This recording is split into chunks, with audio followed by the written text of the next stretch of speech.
As a candidate. So this is where I think just give them an overview on looking based on those factors. You can mention like a couple of these, but if you put these up, it's like so you hit these or you hit the ones that okay. Yeah. So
That's what I mean.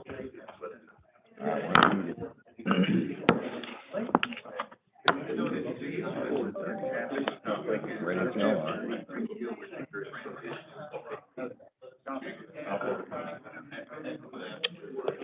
Yeah, you might want to.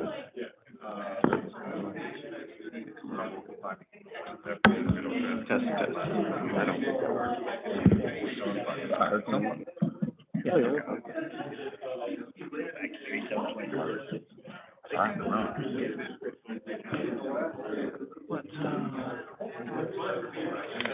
There was like one person language, so. Recording. Be on mic? I think that one's still turned on. Well, As long as that's the fine. little screen on it. I know, just go away. I don't want to be on mic. Very local. So a friend of mine who's known internationally for her work, and she works internationally, made some comment. We've been friends since we were 10, so. Hey, there we go. How you like that? Welcome, everybody. It is now 10:31. We'll go ahead and get started. I'd like to welcome everybody to the in-person meeting of the Transportation Coordinating Committee. This is the April edition of the TCC. I don't think a lot of people realize we're in the meeting yet. They're all talking. We, for us today, we have a hybrid online option. We do have a microphone set up for that. I would like to let everybody know that may be participating online that may not be able to be here. Please communicate any questions you may have in the chat. You may only hear the presenters due to the acoustics of the room, but staff will attempt to type in any questions in there to help facilitate the online participation. So, we have our first item on the agenda for today is our approval of the February meeting minutes. Do we have a motion? Move for approval. We have a motion from Jim. Second. Second from Keith. Any discussion or questions or corrections?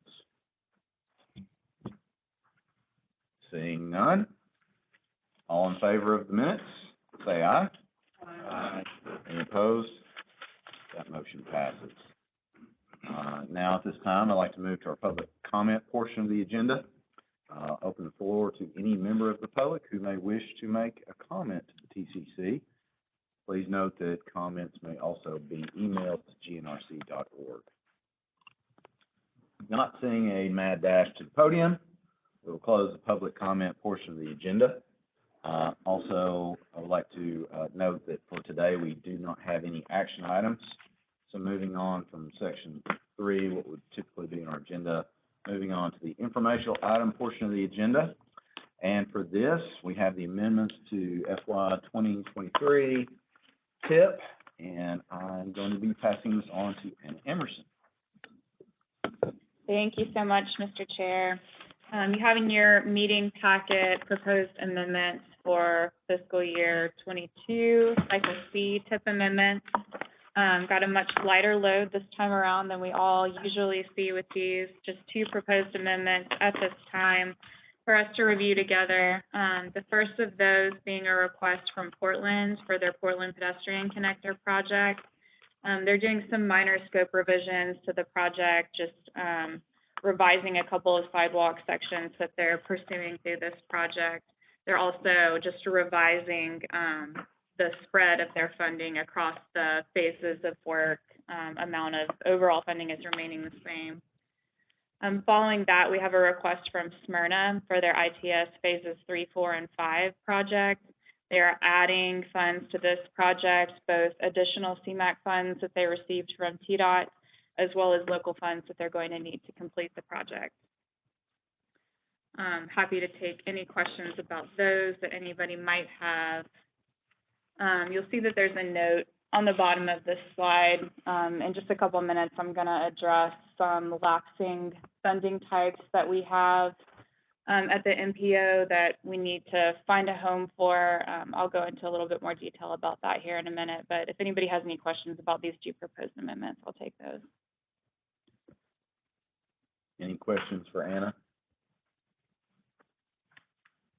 Okay, thank you, Anna.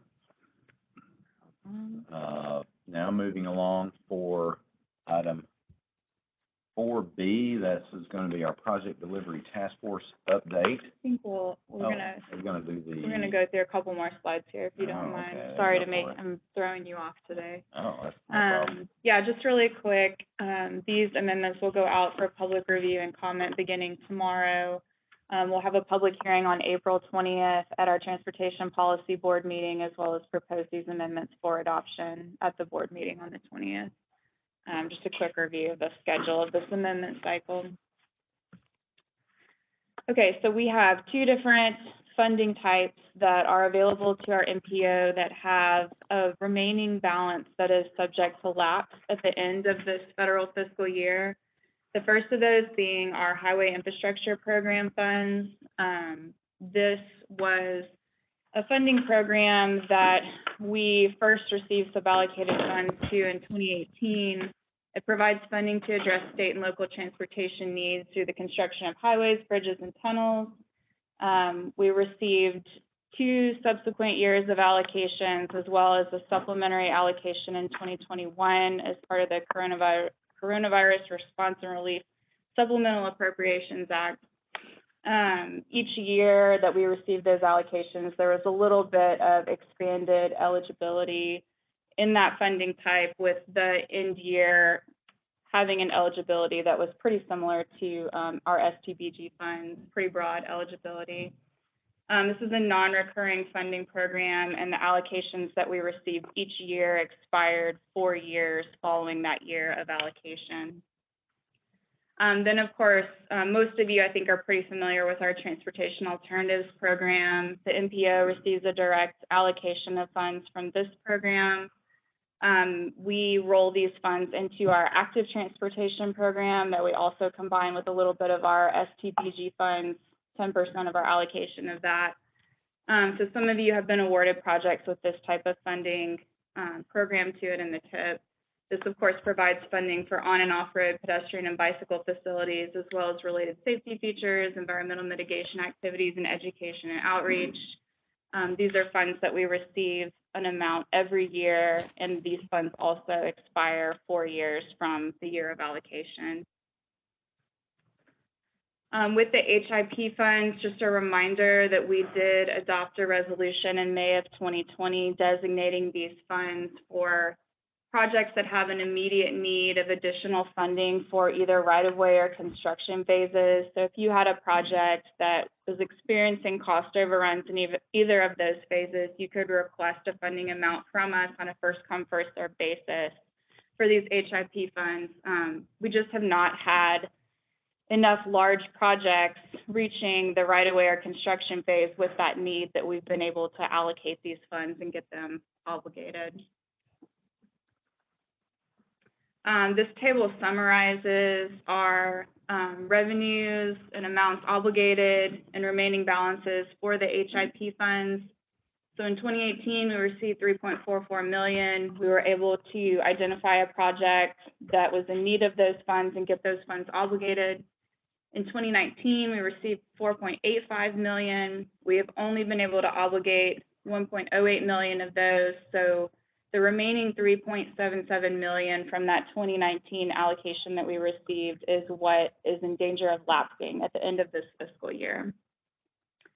We also have these additional smaller allocations that we received in 2020 and 2021 that will expire in September of 2023 and 2024 respectively, that will also need to eventually identify places to put that funding. And then this is a quick overview of the TAP funds. We generally receive about $1.33 million in these funds each year. We've been working with TDOT to identify exactly how much we have expiring at the end of this federal fiscal year. They identified some older funds in the amount of around $400,000. that we know are still available to us and are scheduled to expire at the end of this year. We're trying to confirm that there's not an amount larger than that from some more recent funding, but we'll keep you updated on those amounts for sure. As we're looking to identify projects where we can potentially place this funding, these are the factors that we're considering. Is the project approaching a phase or already in a phase where it's ready to immediately obligate this funding potentially? Of course, is the project eligible? The funding need amount, how much of the funds could it utilize? You know, we'd like to identify just one project, ideally, that could utilize the full amount of these lapsing funds. And then we did a staff assessment of risk level as it relates to the project and also the project sponsor's history and their ability to be able to obligate these funds in a timely manner. So just wanted to recap that with you. We're looking at several different candidates, projects that are already programmed in our TIP, of course, that may belong to one of our member agencies. We're also considering maybe requesting to TDOT that they swap out some of this funding for us so that they can maybe get it obligated quickly on a state-sponsored project, and then, you know, maybe provide us with STBG funds or maybe one of those types of funding types in return for the swap that wouldn't expire so quickly. Okay, That's all I have on that. all right, thanks, Anna. Thank you. Felix? Anna, in terms of negotiating that swap with TDOT, how does the process work? That's something that the individual agencies or the cities need to come to TDOT about, or is it something that would coordinate with the TDOT?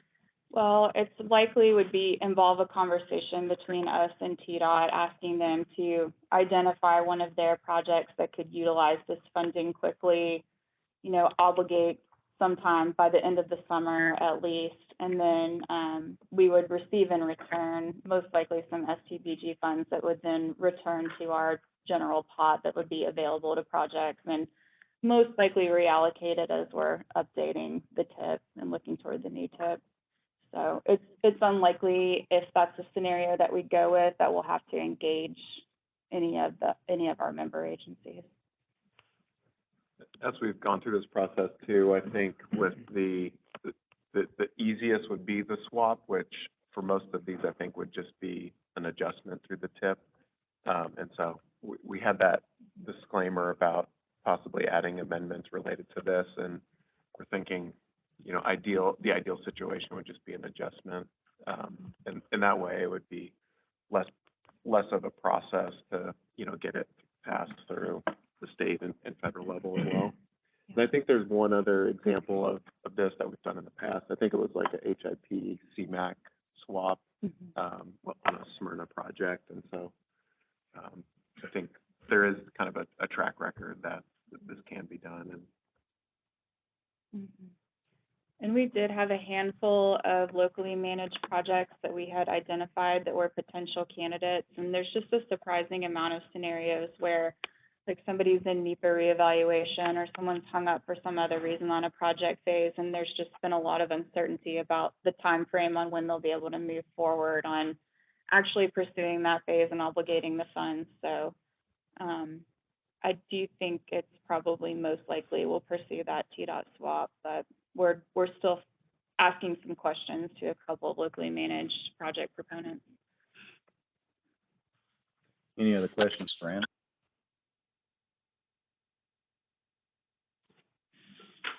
Okay. All right, thank you very much, Anna.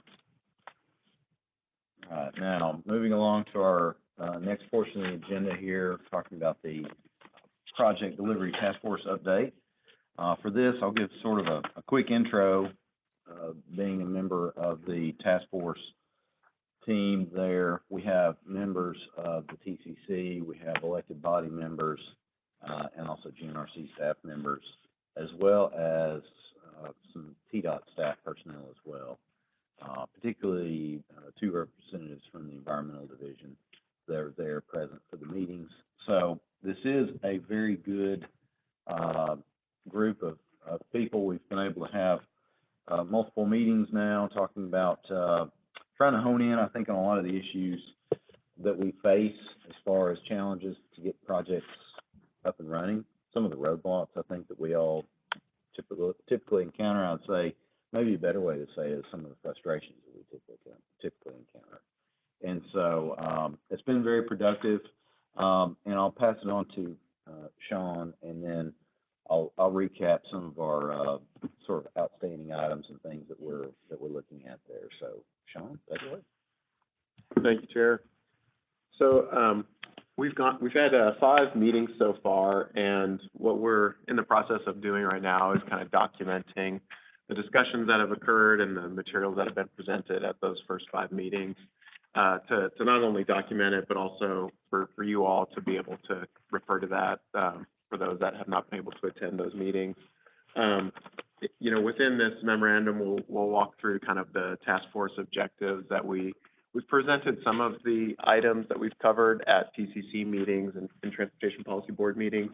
But I think, you know, kind of having it all in one place will be helpful to see kind of what's been done, document progress to date, and then also identify kind of what steps are still on the horizon and issues that we need to address before really, you know, the ultimate goal of targeting some strategies and solutions to address some of these hurdles that we're encountering. So I'll walk through some of that today. You know, obviously we have had 5 meetings. We've covered a lot of educational or background material on not only the TDOT project development process, but also TIP programming policies, and kind of what some of the current practices are, what are maybe some policies that are not working as well as intended.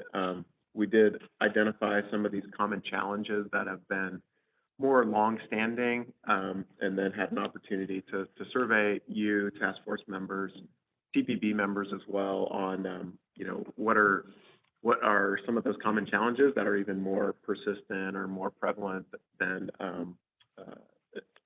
in recent years. And then kind of taking those common challenges is like, how do we then start identifying some opportunities to address them? And so we're kind of on the cusp of digging into the challenges in order to identify kind of where we need to go and how we need to address some of these. And so we'll kind of focus today, I think, in particular on some of these. Andy can cover some of these outstanding questions that we're still digging into, and then I'll give an overview of some of the areas of opportunity that have kind of come out of these discussions. So the 5 meetings I will just mention too have been really good to get out around in the region. You see that we've gone to multiple counties, seen different city halls, and got a chance to even drive through some of the projects under construction. We're going to continue with this approach of, you know, task force members have hosted meetings, and so we'll continue to circulate across the region.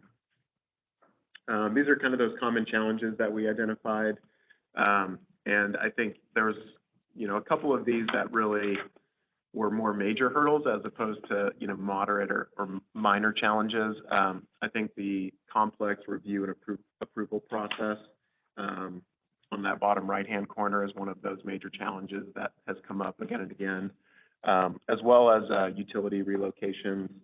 Some of the more moderate, I think, include, you know, staffing challenges and the insufficient funding. And then some of those minor challenges involve the, you know, conflicting design expectations and the lack of community buy-in. So kind of in diving into those challenges, what has kind of emerged is these different areas of opportunities, information exchange being one, training and education, policy and programming, and then workflow and process. And so we'll just highlight a couple of these. You know, I think when it comes to information exchange, this is really to ensure that the information about project updates is being circulated across all of the key stakeholders, and that there's clear expectations and kind of meeting those deadlines. And so there's a couple of you know, applications currently that we utilize, the TIP application. We have the TIP tracker that we just released and utilized over the past couple of months. We have quarterly project tracking reports from TDOT.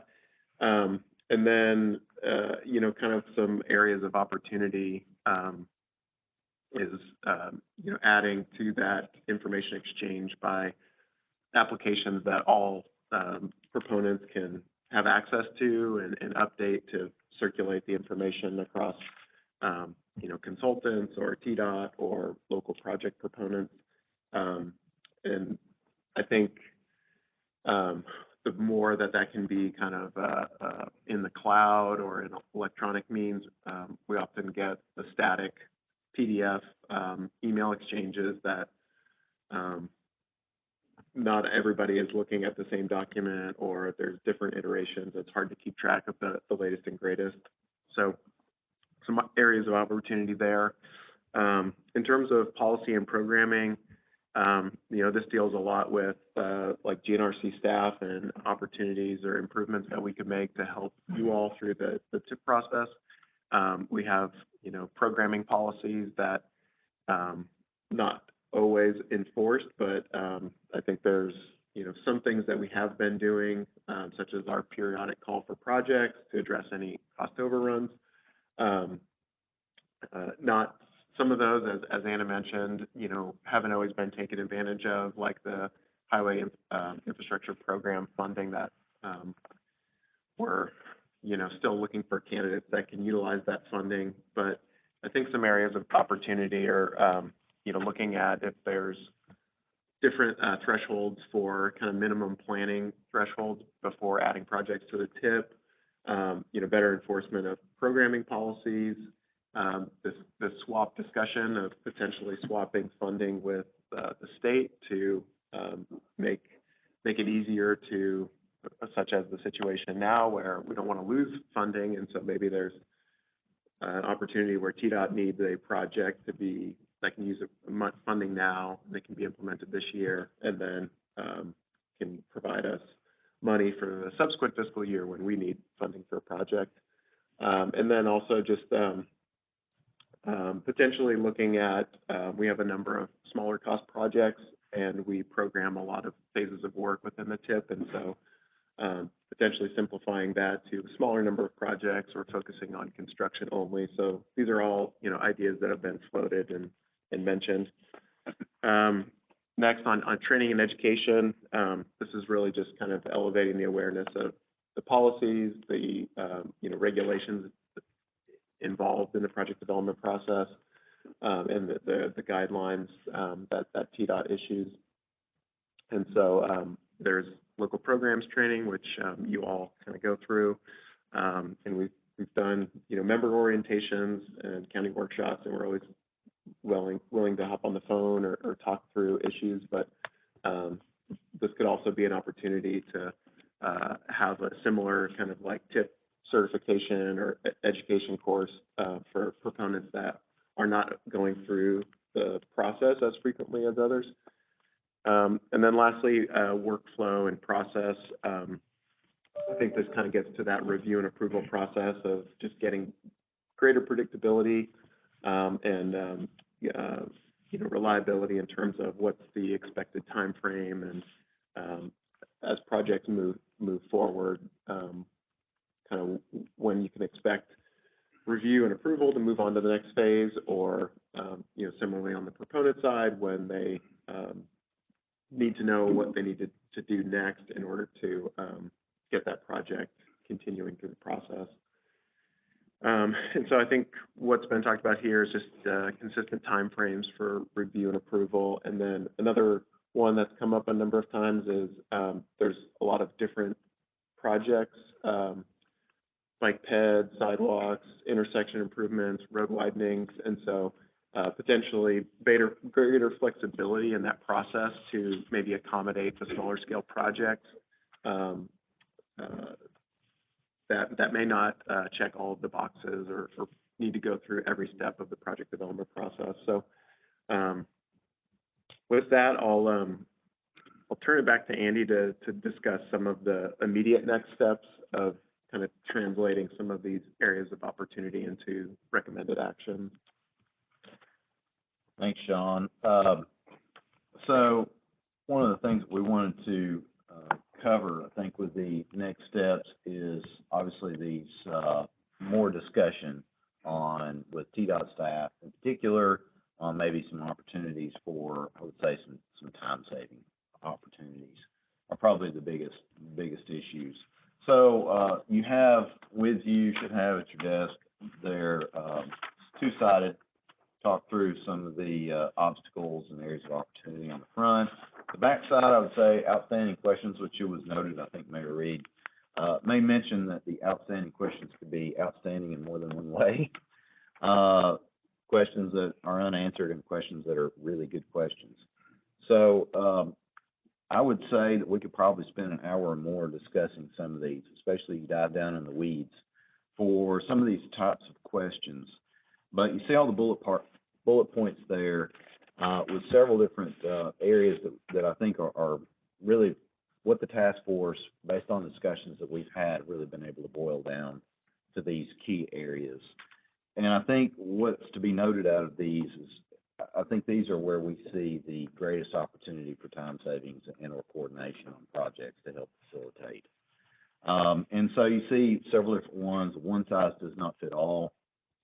I think that's something we probably feel are smaller scale sidewalk projects, maybe a lighting project, maybe a signalization project. Those are going to be a different type of scope than a roadway widening. However, if they have federal funds on them, they're going to have to go through much of the same process. But what if they were state funded? They're going to follow much of the same process through local programs, but maybe there's some opportunities. I mean, obviously we know you have a different environmental document, NEPA versus a tier document, those kinds of things.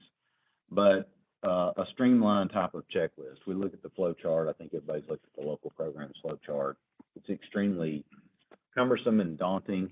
I show that to my elected officials all the time. Just when they ask, why can't you get this project done? I say, here, this is it. And nobody was having a field day when they put that together. Those are all necessary steps. And so that's one area. Another, talking about information sharing, one of the questions was brought up as far as shared platforms. I know TDOT has a really good new program, iTrip dashboard on the web to go to. It seems to be getting some good reception amongst the communities and elected bodies in the area. But what about that? Is there opportunity to share that information between what we have with GNRC staff and what TDOT has? Is there some overlap? I know from being on both sides of the fence there, it feels like sometimes you're having to answer the same question 5 times, and that can be kind of frustrating. So is there opportunity to kind of, if the information has already been put out there, can it go in several different areas?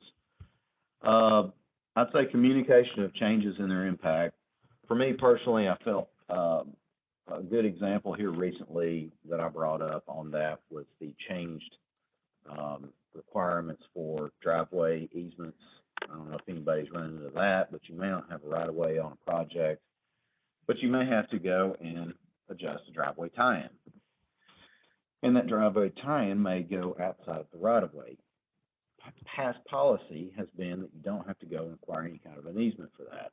We could probably argue on if that was a good policy or not, but the change has now been made based on instructional bulletin earlier this year that you have to now go and acquire an easement, a temporary construction easement to build that. So if you may have a project, this is going to hit our multimodal access grant project, it's going to hit your smaller scale TAP project, anything you're thinking that I can do this project within an existing right of way, but I might have to do a driveway tie-in. It's going to affect those.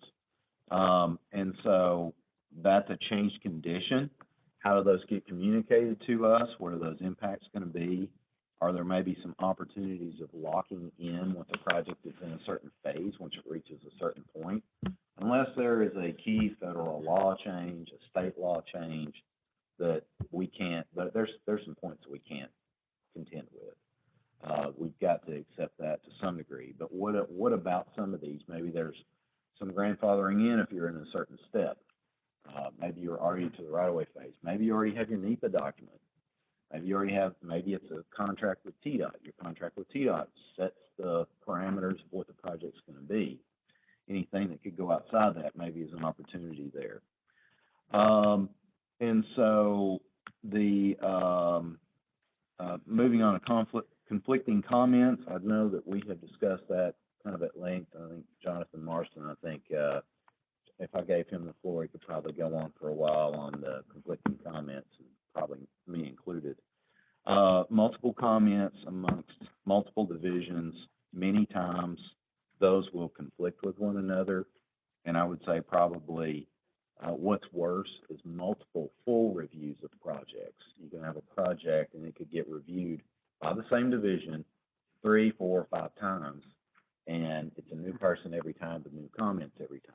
And so those can be a big struggle, maybe some opportunities there of streamlining that review process, and then empowering local programs, again, sort of similar to that, enforcing those review timelines, or maybe better being able to coordinate the reviews internally, and then similar for priority for locally led projects. I know sometimes a state-led project can get a priority over a locally led project. And I know I have seen very good turnaround times for NEPA documents for 2 state projects that we have, hybrid projects that we have. And we've talked some with environmental staff on that. I think they're working to try to get dedicated staff for locally managed projects. But that's just one division. There, you've got other divisions out there as well. And then moving along, state requirements versus federal requirements. Maybe there's some opportunities. I'd say particularly, my opinion on that would be small projects. You have federal rule or code in the CFR, maybe TDOT, they have to follow those. Maybe they have enhanced, and maybe it's not a state code, maybe it's a policy, it's a design policy that could affect a smaller type of project, some opportunities there. Maybe is there some streamlining in specific areas on that. And then also last, TDOT is a guide to the process there. I know that we discussed local programs training. That's always ongoing. There's always good training on that. But then I would say in particular, training on updates. You know, as I mentioned, the driveway situation. Particularly, I'll go on to driveways. There's a new, I think it's driveway and access manual. Maybe butchering that, but Jonathan, you might be able to talk a little bit about that one. But so that's coming out. I know there's a meeting next week with American Society of Highway Engineers. Go to that. There's going to be some discussion on that there. But what about to our TCC board? Some things like that. Maybe more to local staff that's actually going to be doing this to help get that information out there. So I think we've done some of that in the past. I think maybe some better opportunities for that. But that kind of hits the high points of those. I'd say key points on that are some NEPA back and forth, and then probably design and some how the changes can be incorporated. So that's the highlights of that. Again, I think this is open for discussion. Sean, did you have any other comments? Maybe we open the floor. Yeah, good. Okay, I'll open the floor for any comments or questions on this. Well, we've seen as you alluded to, the TDOT local programs flow chart. How many steps there are in it. Is there a similar flow chart for other non-local government programs, projects that could be developed, and or an outline chronological checklist that can be developed for each of those types of projects? That would be, I don't know if that fits into the educational component, probably fits into 2 or 3 of those, but I think that'd be very helpful. I don't know how many pages it would be, or if it would be as cumbersome as the local government's program flow chart, but things like that would even provide a hypothetical time frame for each one of these steps. That's one of the things we've talked about as well, is to start with what the whole time frame or the whole flow chart says for every project, what every step is involved, and with every project that comes in, and this is a more involved, much more difficult thing to do. It's much easier said than done. It comes through for every project that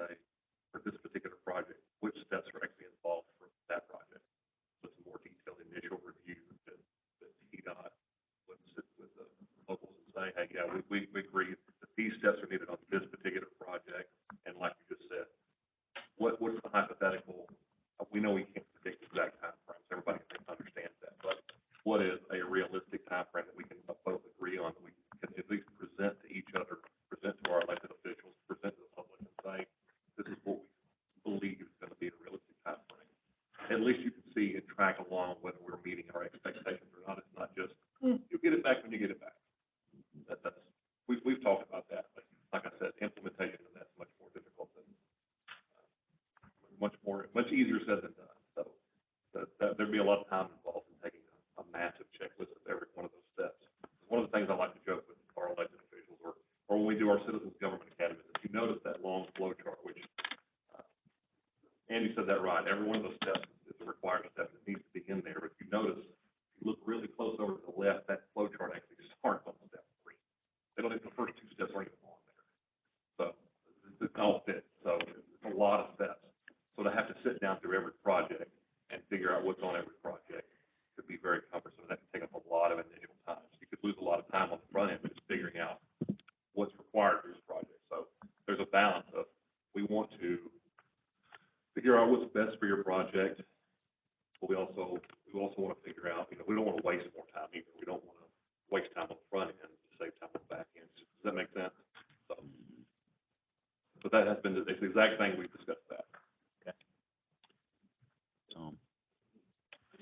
I'm just thinking as I'm talking here, so I may say something I shouldn't, but one thing I might pass along to TDOT as an idea to at least consider. They don't have to follow it, obviously, but in Wilson County, we've had a couple of situations on state-led projects whereby the state prioritized certain portions of a roadway, but for instance, the county portions that might be between cities didn't get priority. Well, they're leaving bottlenecks, and this is both in a internal county and also on regional projects that may go to another county or cities. So it seems to me that they, rightfully so, due to probably traffic and outcry and other things, want to get on the projects that they're hearing from, but what they end up doing is leaving these bottlenecks that then become, at the local level, almost an emergency priority to get done, because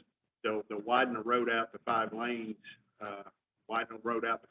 coming from the other direction, and they got this 2-lane section in the middle that all the people from the 2 more densely populated areas are having to traverse to get to and fro, but it's causing bottlenecks.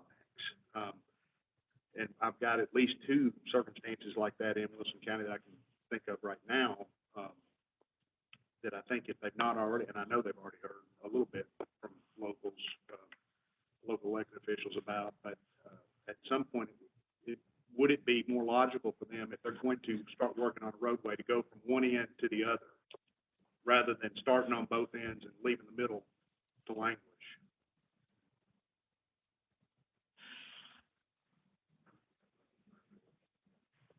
Sounds like what? That's like an environmental issue in the middle. Yeah. Andy, I don't want to speak for TDOT. I do know that they're looking sort of holistically at traffic management. I forget what they're calling it, IPD or something like that. I don't know if John. Yeah, IPD and Epic. As you can imagine, a boat that holds 5,000 people doesn't turn sharply, but we are going through a couple of internal reorganization processes, IPD, that Sean mentioned. And that is definitely a thing that is a key focus of it, is looking at project management and how to break down the silos and different departments. In fairness to what Jim said, one of the projects I'm thinking of did have a significant environmental issue in the middle of it, called a lake. So,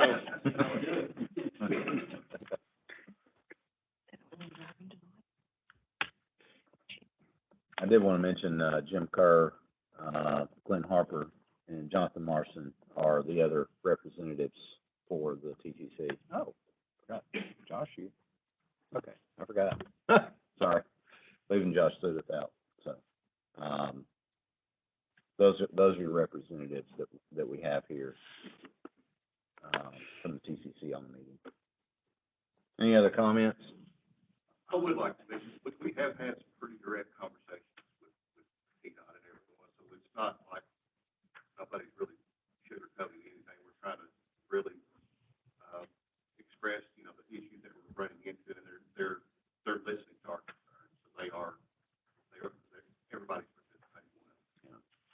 I'll just add to that too. I know that a lot of these are focused on TDOT, but there's been discussion too of what GNRC could do, what locals can do better.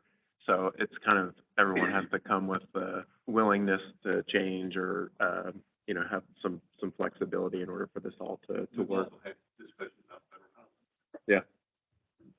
We're not leaving anybody. Never call me amazing. We're just talking about it. Yeah. Okay.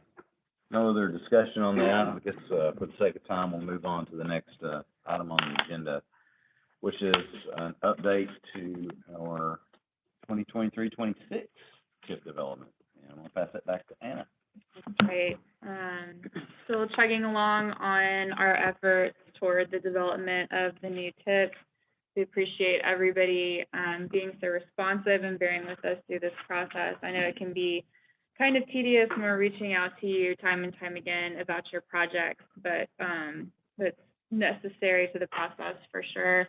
Just a quick look again at our steps here that we are proceeding through as we develop the TIP.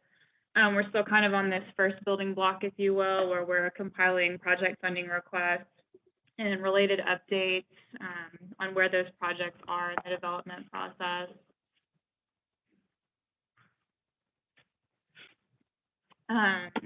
Moving along to how the funding is allocated in the TIP. We have two programs in the TIP for which we set funds aside for projects to be determined at a later date.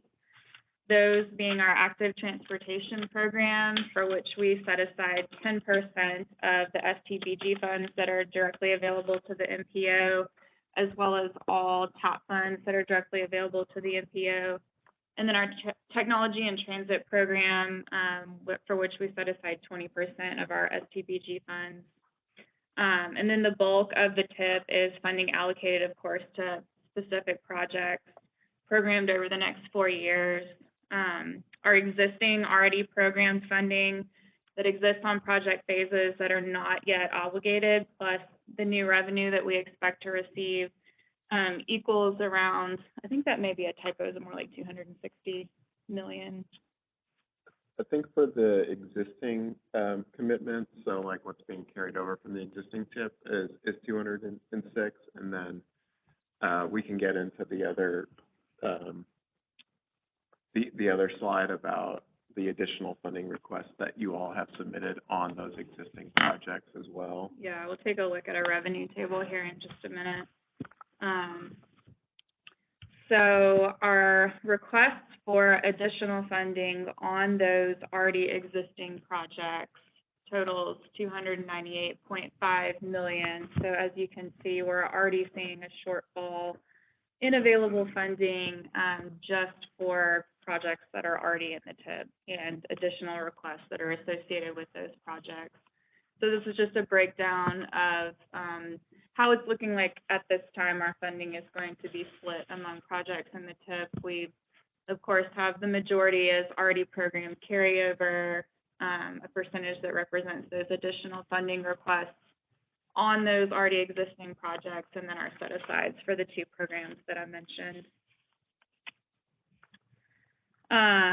So this is a summary and bar graph form that just represents how heavily front-loaded our TIP is due to the fact that the majority of our TIP is these already existing projects, some of which have been around in the TIP for many, many years.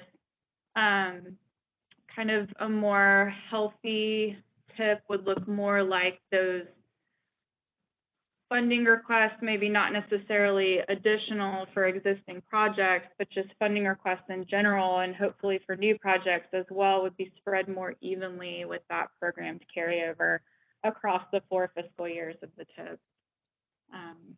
Just wanted you guys to get a look at that balance. So did I understand you're saying project carryover should be a lesser percentage? Ideally. Ideally, you know, we'd like to see those projects getting complete so that we can move new projects and new requests into the TIP. Yeah, and I think this one, I'll take over from here, but this one kind of spells out, I think what Tom just mentioned, which is the if you look at the available funding that we'll have over the life of this next TIP, we have more in carryover funds than we do for the next 4 years. And that is true for not only the STBG funds for the Nashville UVA, kind of that top line, but, you know, it kind of carries forward into this total amount as well. So I think, you know, this identifies kind of the available funding across all of this sub-allocated funding to the region. We talked a little bit about this highway infrastructure program, which is not something that is necessarily going to be ongoing. So some of these are like the CRISA and the HIP, which were kind of just maybe one-time shots of funding that, you know, we have as carryover money, and we have projects committed to those, but they're really kind of a one-time allocation of funding to us to prioritize. And so kind of the focus area, I think, for this is really on those top 2 lines, which is the sub-allocated funding to the Nashville UZA and the Murfreesboro UZA. And we're looking at about $257 million for the Nashville UZA over the life of the TIP, and about $24.4 million for the Murfreesboro UZA.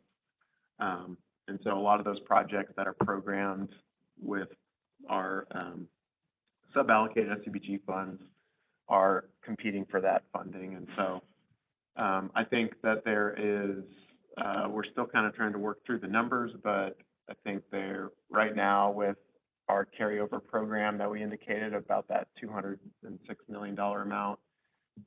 Obviously, that's kind of a total not broken down by the urbanized area.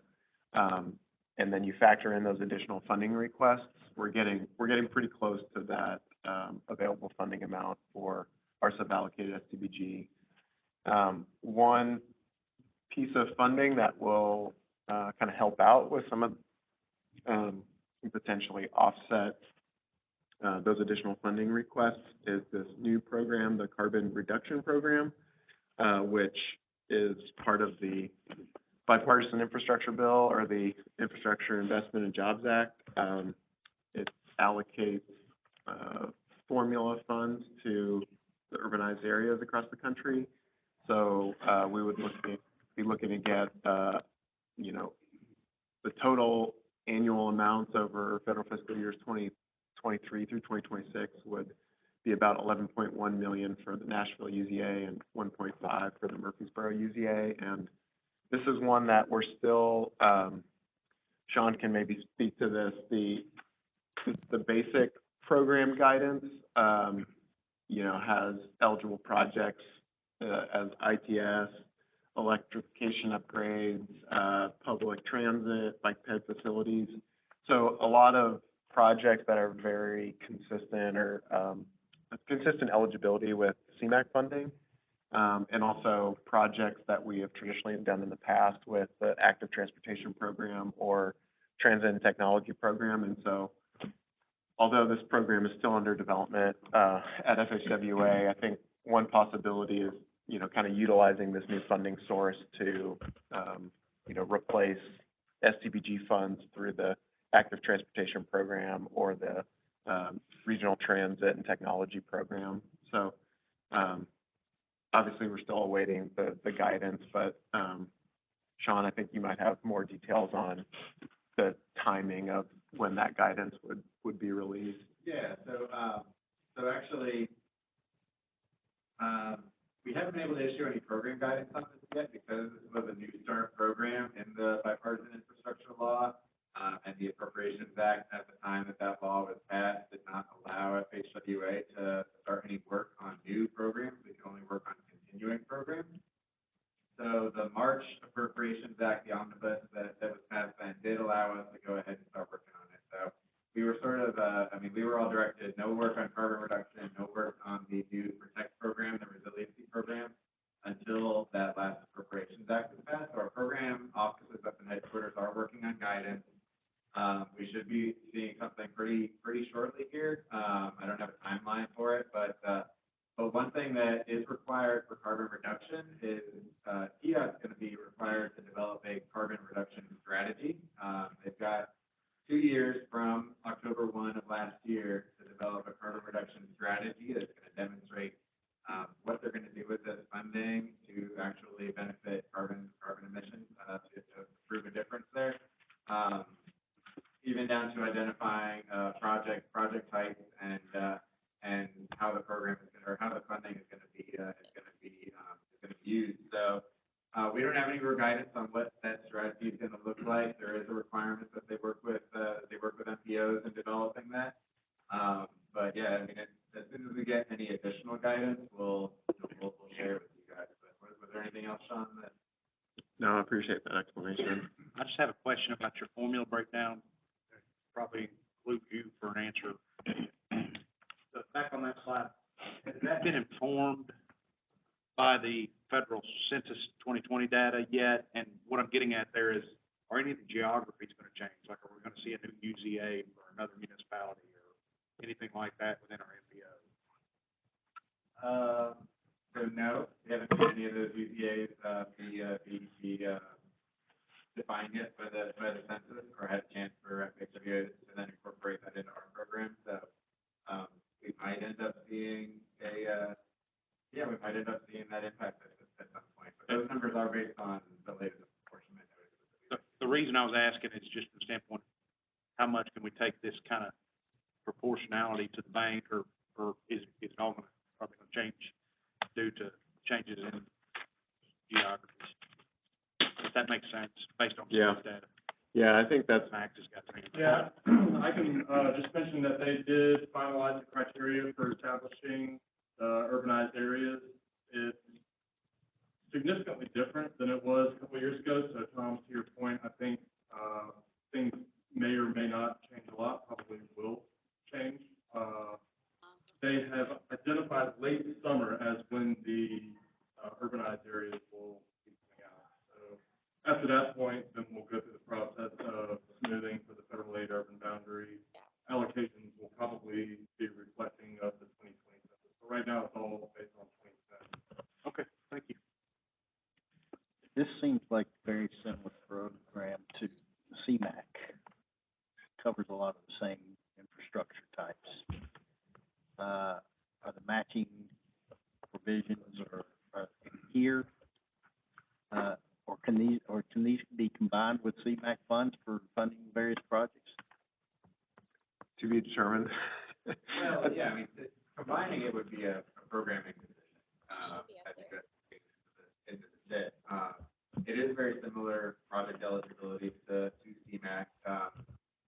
The core difference that's not as really relevant in this area is carbon reduction can be used anywhere in the state. CMAC is limited to non-attainment and maintenance areas or former areas. So a lot of the states would not be eligible for CMAC funding. Carbon reduction is going to be able to use across the state. Matching provisions are the same as with all the rest of the federal aid programs. There will be certain project types that would be eligible for 100%, but those are going to be 80/20. Okay. I guess to that question, like an ITS project, CMAC today is gonna be 100% federally funded. That would be the same, correct? Okay. That's good.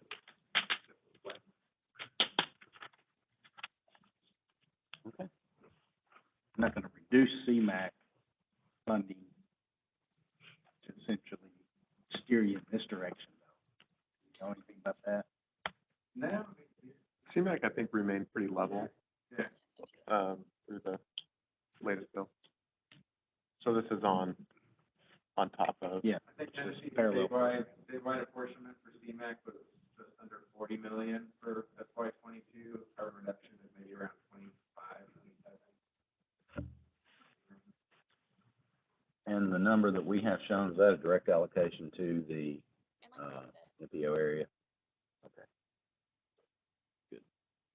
And just for we only have 2022, and so just for everyone's understanding of the financial assumptions that we applied, we just added 2% a year on top of those 2022 numbers, which I think was consistent in the bill. Sounds Last two things I wanted to mention, just in terms of, as we get into project prioritization, you know, obviously, existing commitments have a higher priority. A lot of those projects are in the development process, working their way through design, right-of-way construction. We want to see those projects through, in terms of, you know, trying to identify which projects, those that have had additional funding needs, how close they are to either advancing through right-of-way or to construction. Readiness plays a factor in that. We also will be reaching out to you. We've had some discussions with proponents that have, you know, more projects than less about, you know, what are their local priorities to identify, you know, which projects, if we're not able to fund them all, you know, which ones would you like us to prioritize first? And so we'll continue to reach out to proponents on that. Obviously, cost plays a factor, and then eligibility as well. As we get into, you know, STBG is a very flexible funding source, but you know, if we're looking at this HIP funding that is a little bit more restrictive, or this carbon reduction program, there might be further nuance to the eligibility and which projects can tap into which funding sources. I know the next one, this is kind of a more of a throwing this out there for you all to provide feedback on. I know we've talked about having a call for projects. I think we've kind of been awaiting to see what comes in from you all on the existing commitments, awaiting, you know, the funding numbers from the federal level.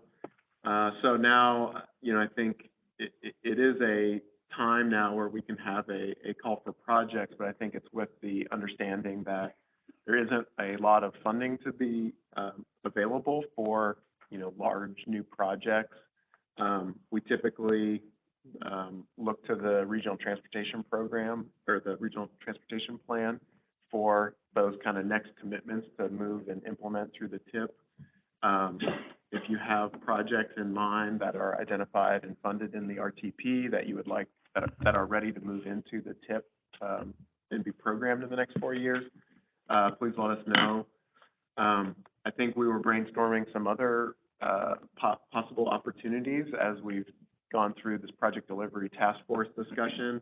Some of those insufficient funding hurdles that may arise. So TAP projects, I think, is one where local governments get the TAP funding from the state for construction, but if you are in need of funding for the non-construction phases, so NEPA design, right-of-way, that's something that we could potentially consider through this call for projects in order to get that project, you know, ready and to leverage the construction funding that's been programmed.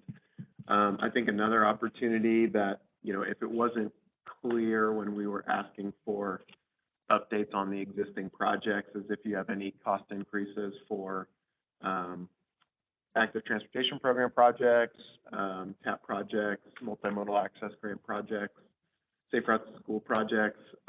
You know, I think CMAQ would be another opportunity, although I think the CMAQ office tends to be pretty flexible in identifying funding for existing CMAQ awards. So that was just, you know, some brainstorming that we had to, you know, identify how we could support projects that are in the TIP and help them move forward. We're also open to other candidates or ideas that you all have, because you have experience going through working with the TIP program and as well as going through TDOT local programs process. So open to any suggestions or feedback. Just thinking safety projects. Is there, I guess one, you know, we haven't had much discussion with TDOT's safety division on some of the implementation of RSA projects, the road safety audits, and sometimes I think there's probably more safety needs identified through those than they have funding to then implement. And so I think that might be another potential option is there funding that we can leverage to implement more of the safety improvements that are identified through those processes. I don't know if anybody's had an example specifically of that where, maybe the scope of improvements gets narrowed down from the road safety audit. But that's a possibility too.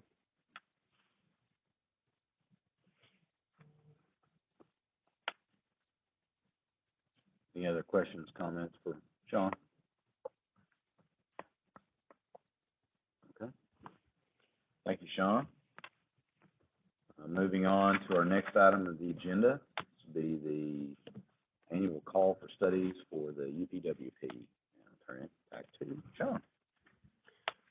Thank you. So our current work program that spans federal fiscal years 22 and 2023, we're, I guess, halfway through the first year, and kind of the two purposes, not only capturing the activities that GNRC will be carrying out as part of the planning studies and core requirements of carrying out the 3C process, but we also, ask for, study ideas from you all each year. We also try and account for all of the planning that's going on within the region. There's obviously a lot of state activities, regional transit agencies, local activities, and planning activities that are being carried out. And so also to kind of coordinate all of that planning that's going on. And so if you've looked through the Unified Planning Work Program, Task 6 captures a lot of these other planning studies, whether they be at the state, regional, or local level. We have a number of planning activities captured on here, studies that are underway, and obviously we want to keep this fresh and current. And so please take an opportunity to kind of look through what we currently have captured, and you can provide us with updates on the status of those, and also any additions if there's new activities that have kicked off or been recently completed.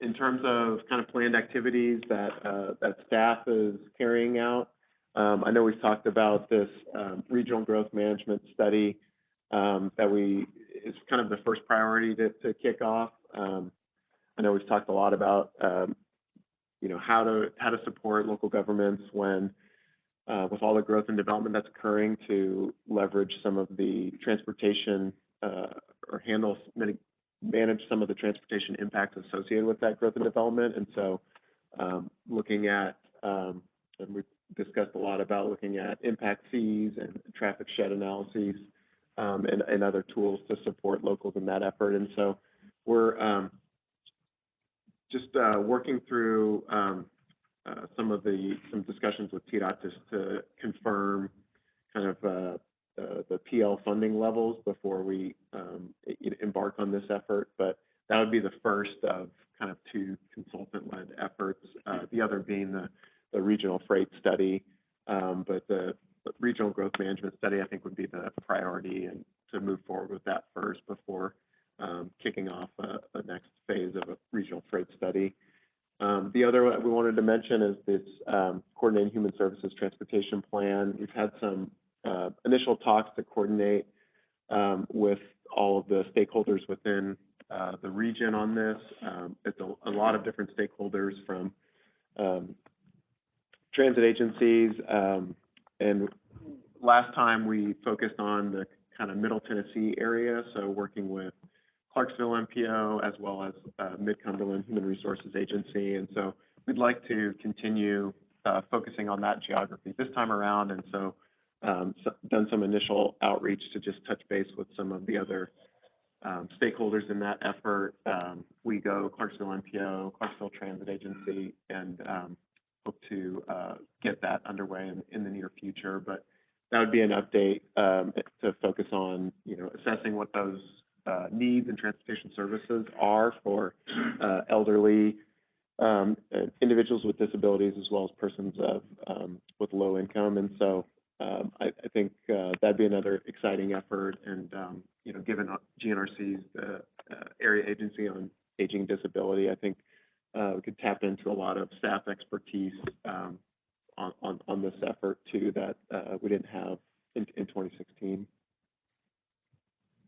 And then, lastly, I won't go through all of these, but, there was a letter from FHWA on focusing on planning emphasis areas, and here's a couple of them. But I think the work program that we have in place aligns fairly well with a lot of these planning emphasis areas. I know Complete Streets has been one that has been elevated with the new administration, and we continue to focus on not only the data and safety element, but carving out funding through the Transportation Improvement Program as well to implement projects like that.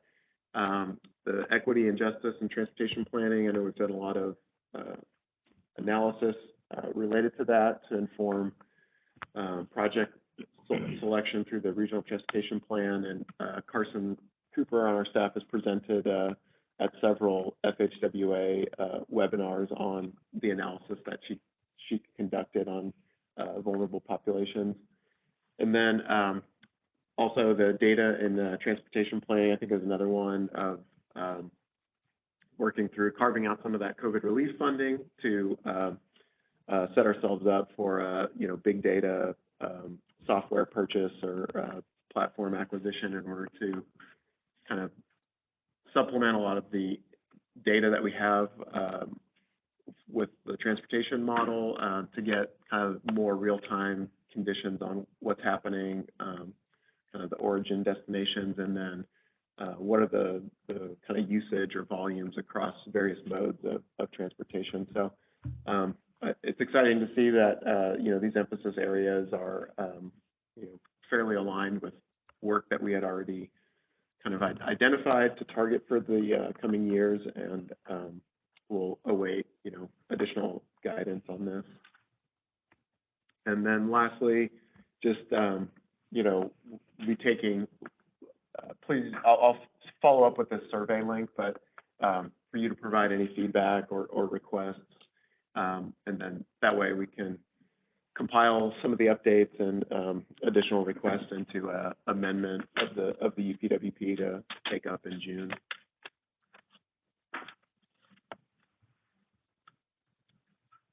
Okay. Any questions or comments for Sean? If someone were to present a request to do a corridor study, that for a local corridor study, for example, would that need to be in the cost feasible plan, a long range plan? Could be an illustrated project in a long range plan. Be paid for with the federal planning dollars? Well, it would be in the long range plan, it just wouldn't be the cost feasible. Yeah, I think the one limitation, please submit that. They'd have to be kind of regional in nature. Right. And I think, depending on how regional the corridor study was, we could take that into consideration. But I think most of the corridor studies that we've done over the past 10 years have been focused on kind of the southeast or the south corridor, kind of those, multi-county efforts. But, feel free to, and we can talk about what you have in mind. Bill, you talking about the net corridor or? Essentially. Did we turn that in a couple of years ago? It got turned down, I don't remember. I don't know. Well, that's a possibility. Yeah. Our economic development folks, Ford, Sumner, y'all know them, they're keen on us getting something in the UPWP for a feasibility study. And TDOT is done, I guess, is that phase 2 or 3 built by the golf course? They've done work in the middle, and of course, phase 1 down I-65 is under some, I don't want to say what stage it is any, I really don't know, but That was a politically surcharged. it's slowly going toward construction, I hope, but, the rest of it up to Kentucky is what our economic development folks are keen on us looking at and linking up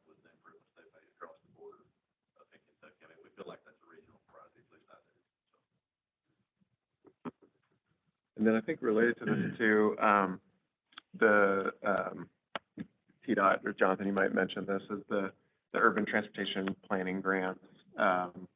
That'd be another opportunity to capture those updates once those are awarded, to fold those into the UPWP.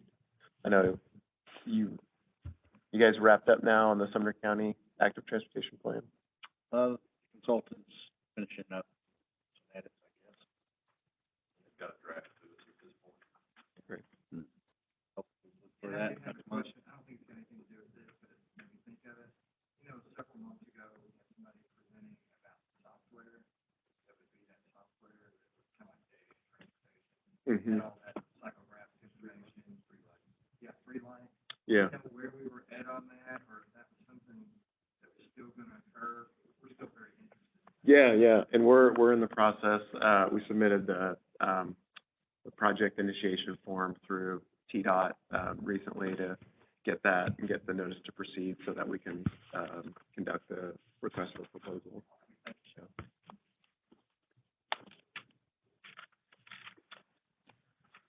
Any other questions for Sean? Okay. Moving on to our next item of the agenda. Let's go from one Sean to another. Sean Santaya, with Federal Highway Administration, to give us an update on the Nashville TMA Federal Certification Review. Daniel, you gonna run the phone? Yeah, I'll run it. Well, it's time to hang out up here. Hey, everybody, I'm Sean Santaya. I am acting team leader for the FHWA Tennessee Division, here to present on the 2022 Nashville TMA Federal Certification Review. So, go ahead and go to the next slide, Daniel. But before I jump in, how many of us were here? I feel like most of us, but how many of us were here for the 2018 TMA Certification Review? Is that sound familiar? Okay, not as many as I would have guessed. So, how many of us is just like totally foreign and new? Okay, cool. So basically, a federal certification review is a regulatory requirement for the FHWA and the FTA, Federal Transit Administration, our sister agency, to every 4 years review the planning process that's being carried out in our largest urbanized areas, our transportation management areas, TMAs, areas of a population of 200,000 and above. So what we do is we pull together a review team. We look at the process that's being carried out, the role of the MPO, the role of the state DOT, the role of the transit agencies, how we're demonstrating compliance with the federal regulations required for transportation planning, but also, what are we doing really well? What are the best practices that are being demonstrated in this area? What are the areas that we could stand to strengthen? And then ultimately, this all informs a federal decision, FHWA and FTA certifying the planning process is compliant and that our area is eligible to receive and use the federal funding that you guys have all been, talking about today. Next slide, Daniel. So again, our focus for carrying out a review like this is the planning process, holistic, everything that's being carried out to demonstrate the sort of federal vision for a 3C planning process. So I've got up in the corner there our 3C sort of philosophy: continuing, cooperative, and comprehensive. So those are the benchmarks that we sort of judge the planning process by. Continuing planning process, it's not like the planning process ever kind of comes to a close. We might wrap up specific studies, wrap up specific plans, but we have a feedback cycle for how that then informs future planning needs, future projects, and priorities, and that sort of thing. Cooperative, again, we're looking for what are the voices of all of the agencies and stakeholders and the public and everyone involved in the process. So we've got, again, the MPO, TDOT, WEGO, and our other transit agencies, but also the public, our various stakeholders, all the other local governments, and everybody else that has a role and a voice in the cooperative planning process, and then the comprehensive nature of that transportation planning process. So I think this is something that GNRC is striving for, is really demonstrating a comprehensive planning process, all of the full nature of everything that is involved in transportation planning. So the role of land use, the public health, facilities like airports and ports and everything else that's not sort of traditionally thought of when we're thinking FHWA and FTA. But it would be a consideration in our planning process. So then also, go back, Daniel. We've got the 10 planning factors on there, so that's another sort of benchmark that we use. How effectively is the planning process meeting each of these planning factors? We've got our performance measures, our performance targets. That's again a federal requirement for a performance-based planning process. So how are those performance measures and targets informing our investment decisions that are coming out of the planning process? And then again, coming to that cooperative nature of the agencies that would be involved in the voice there. So next slide. All of that process then is obviously demonstrated through the development of products. So just kind of capturing here our regional transportation plan, our TIP, our UPWP, our public participation plan, all of the other studies that we're talking about and that are reflected in that UPWP, how all of those again, map up to the process and how all of those inform our project prioritization, our selection of projects, our delivery of projects, and then our operations and maintenance of our system. And then again, that feedback cycle into the process. So when we're carrying out our review, again, we're looking at the process, but kind of naturally you have to look at the product of that process to sort of assess it or grade it, So we'll be looking at all of these sorts of studies to look for again, those benchmarks of how the process is meeting all that stuff that was on that previous slide. So next slide. So again, coming to the purpose of the review, ultimately, as with a lot that we do is compliance. This is a regulatory requirement. Congress has tasked the U.S. DOT with reviewing and certifying the planning process for these urbanized areas because of the complexity of the transportation system in these urban areas, because of all the different voices that need to be involved, because of the history of how transportation investments have been made. This is a high important item that U.S. DOT needs to be applying a high level of oversight to. But we also try to frame this as an opportunity for the stakeholders and everyone here to sort of reflect on what's going well, what could we work on a little bit better, sort of like the project delivery stuff that you guys have been having. Have those conversations on, hey, when we're carrying out our planning process, what are we doing that's really good that we can highlight nationally? What are some of those areas that we could strengthen a little bit further? So we hope to be able to have that conversation with the folks here in the room over the course of this review. So next slide, Daniel. So again, as far as who's conducting the review, led by Federal Highway Administration and the Federal Transit Administration, we've put together a multidisciplinary review team. So I, as the planner locally here, I'm leading the review. But we've also got our civil rights specialist, our operations specialist, our safety specialist within our office that are all weighing in and reviewing documents and will be participating in this review. Again, FTA is involved. Our FTA office out of Atlanta is involved in leading this. And we've put together this again multidisciplinary group that are reflective of the nature of the planning process. Next slide.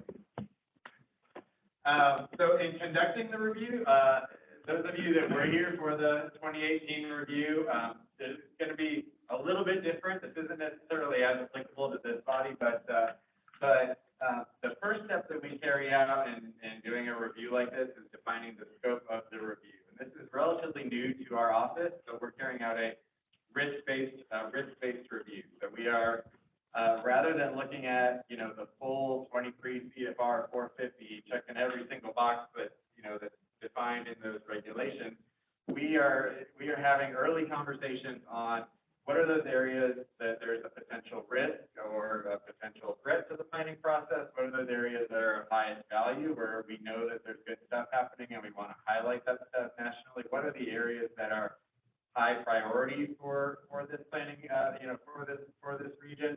And capturing all of that in a review scope that then informs all of our further activities, to eventually that certification decision and any follow-up actions that come out of it. So, within that, again, we conduct a desk review, we look at the planning products, the long-range plan, UPWP, TIP, everything else. We also conduct outreach, so that's part of why I'm here today, is conducting outreach to the TCC here, to get y'all's feedback on the planning process. Later in May, we'll sit down with the GNRC, TDOT, and WEGO and have what we call a site visit, where we'll have conversations with them and say, hey, this is what, FHWA and FTA, this is our understanding of your guys' process and your decision-making, mechanisms and things like that. Tell us a little bit more, make sure that we fully understand what we're looking at. And we'll capture all this in a report and certification decision that will be, issued in August 3rd, 2022 is our deadline. Next slide.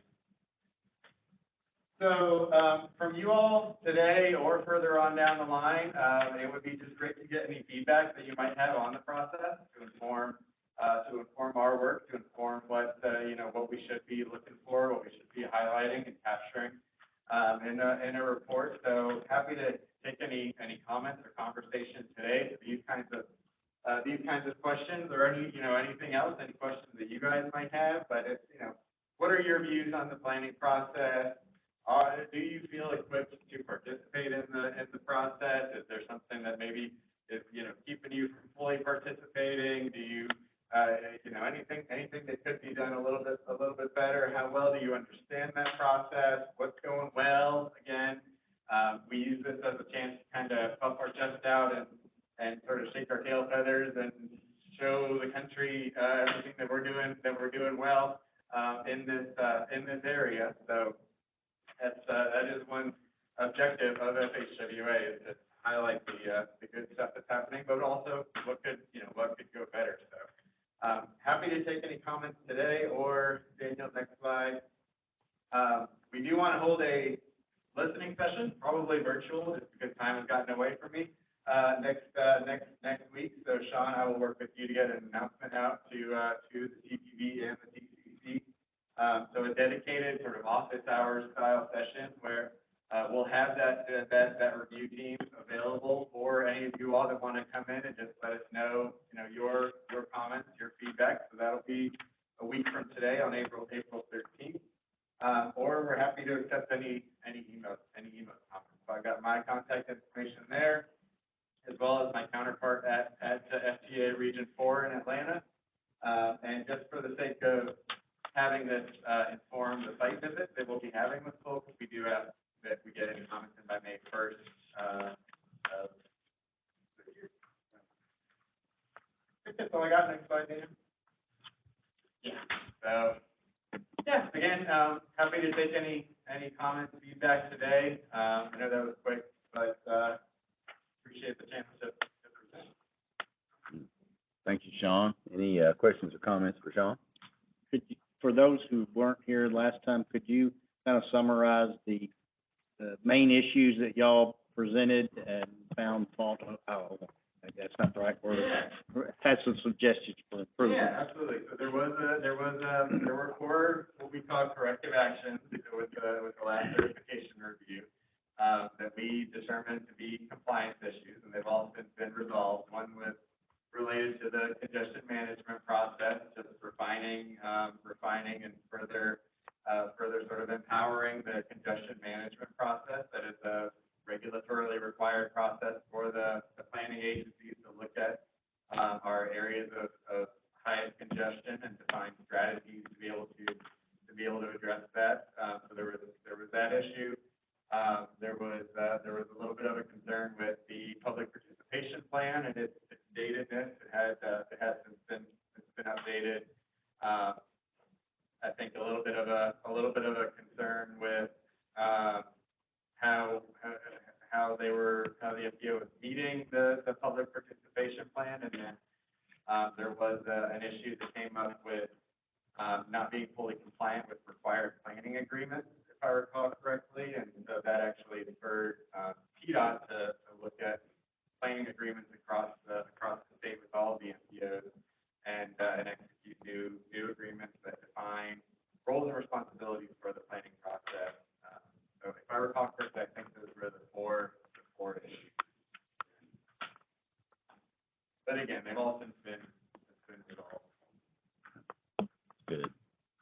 Any other questions, comments? Okay, thank you, Sean. Well, yeah, I'll, work with Sean to get an announcement out to you guys for that listening session, and, feel free to email any comments, anything like that, you're welcome. Okay, thank you very much. So that concludes our informational item portion of the agenda today. Next, we move to our regular reports. Sean Santaya, not to put you, back on the spot again, but, do you have anything additional for the federal report? Yeah, we've got, 2 funding opportunities out right now. So currently out is the Rebuilding American Infrastructure with Sustainability and Equity, or RAISE program, formerly our Build and Tiger program. 1.5 billion available nationwide. This one was issued back in February, I want to say. The notice of funding came out, so the deadline is next week, April 14th, for capital and planning projects. Tennessee was awarded, City of Spring Hill was awarded a project through this program previously. And then we've also got a couple of planning studies that have been awarded with this. So I encourage everyone to take a look at this notice of funding opportunity, and then Daniel, you put up a slide for the other. Yeah, so our multimodal project discretionary grant opportunity just came out within the last couple of weeks, another new notice of funding opportunity, and it's for really large scale types of projects that would have that national or regional significance. So it's another discretionary application project. This one combines three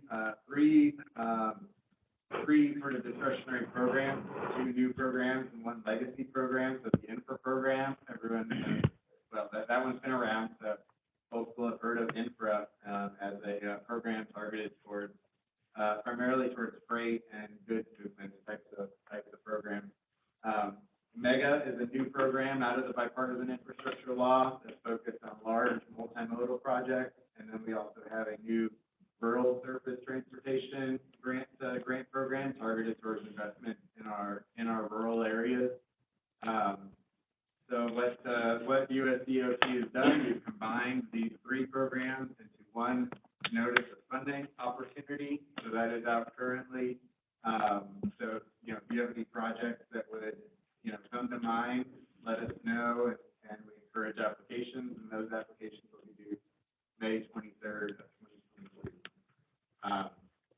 And then I will mention, last week, or maybe the week before, FHWA issued program guidance for the Transportation Alternatives Program. So we've got a document out there that captures all the changes to the TAP as a result of the bipartisan infrastructure law. So I encourage folks to take a look at it. I think that's all I got. All right, thanks, Sean. Any comments, questions for Sean? Okay, seeing none, we'll move on to our TDOT report. I believe today for us, we have Jonathan Wellmeyer. Jonathan? Good morning, good afternoon. So 2 things essentially, hopefully it's a good news, better news situation. The free transportation program will be released on the 7th, also known as tomorrow. And as far as our grant program, the transportation planning grant, we have made the final selections, they've been approved, and the next step is simply to send out those award letters, which you're wanting to do all at the same time. So you can expect those hopefully very soon. And a reason you brought it up, the summer ACP, so Robbie from HACD did what I thought was a pretty great presentation at feedback, and hopefully we'll be able to do the same or similar for the summer planning commission meeting in April, and we'll get it approved and whatnot, hopefully. But yeah, we'll get that's all I've got. Thanks, Jonathan. Any comments, questions there? I did want to note, we talked about the, at our task force meeting, we talked about the combination of the different grants in one pot, basically 1 application, and increases eligibility. Talked about that as well, maybe some opportunities that with, some of the direct allocation we get through GNRC. So, I think that's one big positive, put in 1 application, and, based on the top of the project, it might fit 1 pot of funding better than another. And so it could increase some eligibility opportunities for the project. So think that's a move in the right direction. Any other comments, questions? Okay, seeing none. Chair's report, mine was really more on the, delivery task force update on that. Excited to see that one continuing to go on, and maybe some things that we can sink our teeth into on that. Other than that, nothing else to report on my end. I will pass it again to John Falzer for the staff report.